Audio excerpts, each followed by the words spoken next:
بھی محبت کرتا ہے.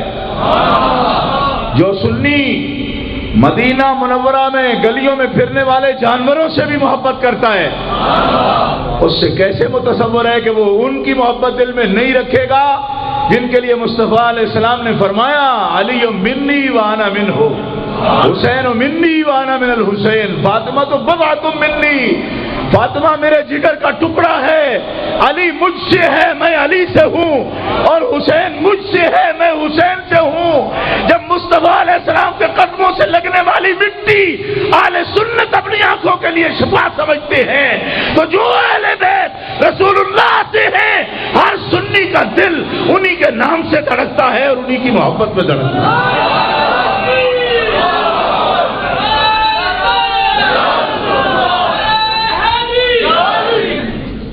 گرامی قدر حضرات، لیکن جو حقیقت ہے وہ حقیقت ہے. اہل سنت بڑے توازن اور اعتدال اور اعتماد کے ساتھ چلتے ہیں. یہ آستانہ اور یہ گھرانہ یہ دار الرحمت ہے، لیکن یہ بات ذہن میں رکھو کہ یہ گھر ابو بکر صدیق کا گھر ہے.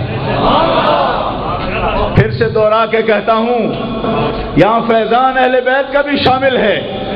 ابھی میں دلیل سے آپ کے سامنے یہ بات پیش کروں گا، لیکن جس بات پر ہم نقشبندیوں کو فخر ہے وہ یہ بات ہے کہ یہ آستانہ ابو بکر صدیق کا آستانہ ہے.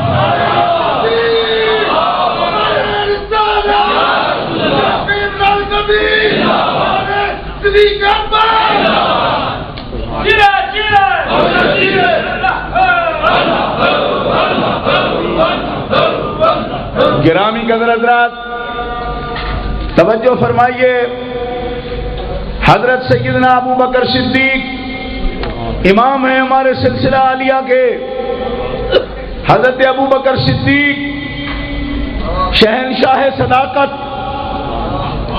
مصطفیٰ علیہ السلام کے فداکاروں کے شہنشاہ، آپ پہ جان مال اولاد اس انداز سے قربان کی کہ مصطفیٰ علیہ السلام نے خود فرمایا مجھے کسی کے مال نے اتنا نفع نہیں دیا، فائدہ نہیں دیا جتنا ابو بکر صدیق کے مال نے فائدہ دیا. اپنی طرف سے کوئی دعویٰ کرے میری یہ قربانی میری وہ قربانی، قربانی اس کی کہ جس کو مصطفیٰ علیہ السلام نے خود قبول فرمایا اور ارشاد فرمایا کہ میں نے سب کے جتنے بھی احسانات تھے سب کا بدلہ دے دیا، لیکن ابو بکر کے احسانات کا بدلہ مدنی تاجدار فرماتے ہیں میں بھی نہیں دے سکا. کل قیامت کے دن اللہ آپ ابو بکر کے احسانات کا بدلہ دے گا. احادیث عالیہ میں یہ مفہوم موجود ہے، اور میں نے کہا یہ اہل بیت کا آستانہ ہے اور ابو بکر صدیق کا آستانہ ہے. لوگ کہیں گے یہ تو آپس میں کوئی الگ ہے. آپس میں الگ نہیں ہے. اہل بیت کس کے؟ حضور کے. حضور نے خود اپنی بارات ابو بکر کے صحن میں اتار کے ان کو اپنے اہل بیت میں شامل کر لی. پیار سے کہیے سبحان اللہ. جس کی بیٹی گھر میں ہو اور عزت ہو، عائشہ صدیقہ رسول اللہ کی عزت ہیں. عائشہ صدیقہ کائنات مجتہدہ امت، صدیقہ بنت صدیق حضور کی بیوی ہے، مومنوں کی ماں ہے اور مصطفیٰ کی عزت ہے. حضور نے انہیں اہل بیت میں شامل کیا اور یوں ہی شادی نہیں کر لی. کسی کا دل چاہے کہ میں شادی کر لوں، وسائل ہوں اس کے پاس تو کہیں سے رشتہ مل جائے شادی کر لے. حضور ایسے نہیں ہے.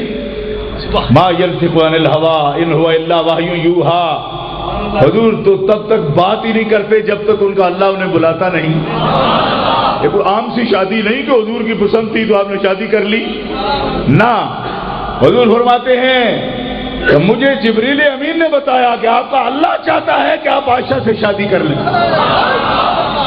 جبریل امین نے مجھے کہا اور ان اللہ ابالی ان نتزوجہ زوج الا اہل الجنہ. میرے رب نے انکار کیا اس بات سے کہ میں کسی جہنمیہ عورت سے شادی کروں.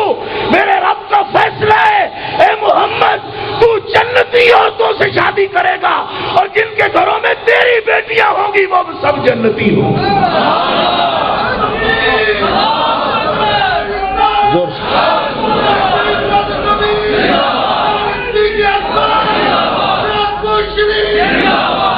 لہذا اہل اسلام یہ بات سمجھ لیجئے کہ مصطفیٰ علیہ السلام نے ان کو اہل بیت میں شامل کیا۔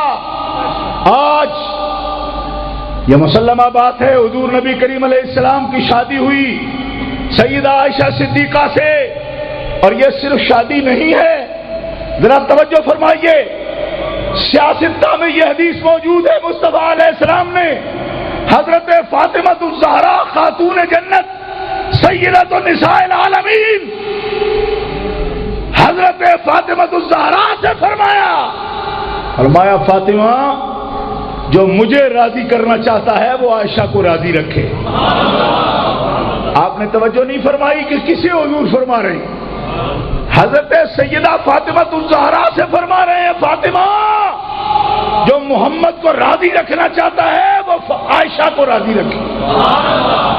اور میرے پیر اور اس سلسلہ عالیہ کے پیر قیوم زمانی، قطب ربانی، قندیل نورانی، شہباز لامکانی، حضرت مجدد الفسانی شیخ احمد سرہندی فاروقی فرماتے ہیں کہ میں فاتحہ میلاد شریف، فاتحہ شریف سرکار کی بارگاہ میں جب اصالہ ثواب کے لیے پیش کرتا تو میں عجیب منظر دیکھتا ہوں کہ ایک دن بھی میں نے اصالہ ثواب کیا، حضور نے میری طرف نہیں دیکھا، دوسرے دن بھی میں نے اصالہ ثواب کیا، سرکار نے میری جانب نہیں دیکھا، تیسرے دن بھی میں نے اصالہ ثواب کیا، سرکار نے میری طرف نہیں دیکھا۔ میں نے عرض کیا یا رسول اللہ کیا خطا ہو گئی کہ شیخ احمد جب بھی اصالہ ثواب کرتا ہے آپ کی نظر رحمت سے مشرف ہوتا ہے، 3 دن ہو گئے سرکار نے نظر نہیں فرمائی۔ فرمایا شیخ احمد تیری فاتحہ قبول ہے، مگر تجھے ایک بات بتانا چاہتا ہوں کہ میں کھانا عائشہ کے گھر میں کھاتا ہوں، میں کھانا عائشہ کے گھر میں کھاتا ہوں، جو مجھے کچھ کھلانا چاہے، میری خدمت کرنا چاہے، وہ اصالہ ثواب میں عائشہ کا ذکر ضرور کرے۔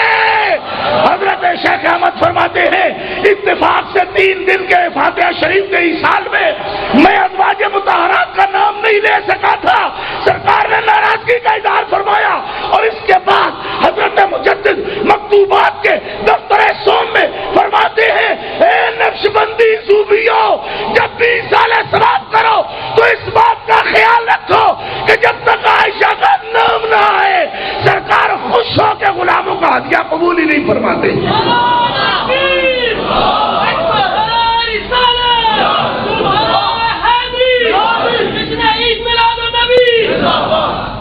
اور پھر اس ساری بات کو اس بات پر منتج نہ کیا جائے کہ شاید اہل بیت اطہار سے الگ کوئی نسبت ہے۔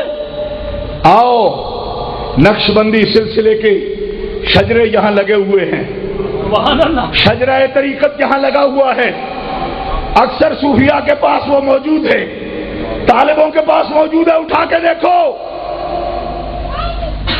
ائمہ اثنا عشر اہل بیت میں 12 اماموں میں سب سے اعلم جو ہستی مشہور ہے وہ حضرت امام جعفر صادق بن امام محمد باقر ہے، بن امام زین العابدین بن امام حسین رضی اللہ تعالیٰ عنہ۔ حضرت امام جعفر صادق ہمارے نقشبندیوں کے پیر ہیں، شجرے اٹھا کے دیکھو، آپ کو نام یاد ہونا چاہیے۔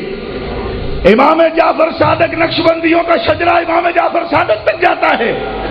اور کون امام جعفر صادق؟ کہ جن کی والدہ حضرت قاسم کی بیٹی ہیں، اور حضرت قاسم بیٹے ہیں محمد بن ابی بکر کے، اور محمد بن ابی بکر بیٹے ہیں ابو بکر صدیق کے۔ حضرت قاسم فرماتے ہیں جب امام محمد باقر کی بارات، اور امام محمد باقر کون ہیں؟ پوتے ہیں امام علی مقام امام حسین کے، امام زین العابدین کا بیٹا۔ جب ان کی طرف سے پیغام آیا، امام زین العابدین نے حضرت قاسم کو پیغام دیا کہ میں اپنا بیٹا تیرے گھر میں بیانا چاہتا ہوں، تیری بیٹی سے اس کا میں عقد کرنا چاہتا ہوں۔ تو حضرت قاسم نے فرمایا میری زندگی کی سب سے بڑی خوشی یہ ہے کہ آپ کے نانا جان کی بارات میرے دادا ابو بکر کے صحن میں آئی تھی، آج امام زین العابدین کے بیٹے کی بارات اگر قاسم بن محمد بن ابی بکر کے صحن میں آتی ہے تو دنیا کو پتہ چل